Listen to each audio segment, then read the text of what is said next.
Après avoir installé Photoshop, il y a quelques réglages de base que tu dois effectuer pour le permettre de fonctionner efficacement en fonction des caractéristiques de ton ordinateur. Là, nous sommes par exemple sur Photoshop. Je vais aller dans Édition, Préférences et Performance. Alors, dans cette fenêtre, le premier paramètre qui doit nous intéresser, c'est l'utilisation de la mémoire.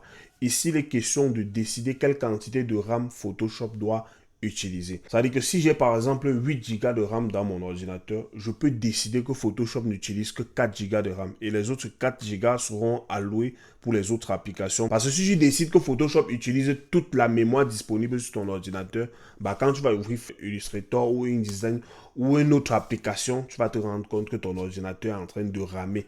Ce que je recommande toujours, c'est de mettre une valeur comprise entre 50 et 70% de mémoire RAM. C'est-à-dire que si j'ai par exemple 8 Go, pour ceux qui ont les 8 Go de RAM là, à partir de Photoshop 2020, mettez même 50%.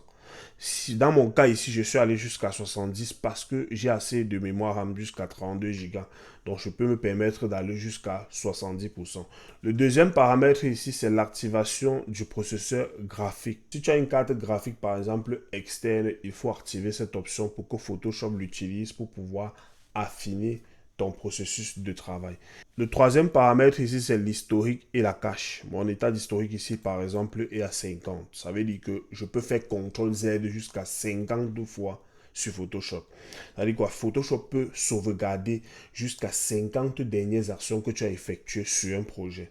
Mais attention, plus l'état d'historique est élevé, plus Photoshop consomme la mémoire vive de ta. Donc, si tu n'as pas assez de mémoire, par exemple 4 ou 8 Go, je te recommande un état d'historique compris entre 10 et 20.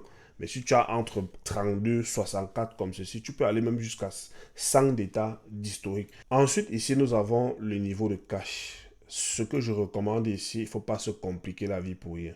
Si tu as un ordinateur vraiment standard, je te recommande entre 4 et 6 de niveau de cache. Mais si tu as vraiment un ordinateur performant, mets ton niveau de cache à 8 et tu mets la taille de la mosaïque au maximum en fonction de ce que Photoshop doit te présenter. Le guide.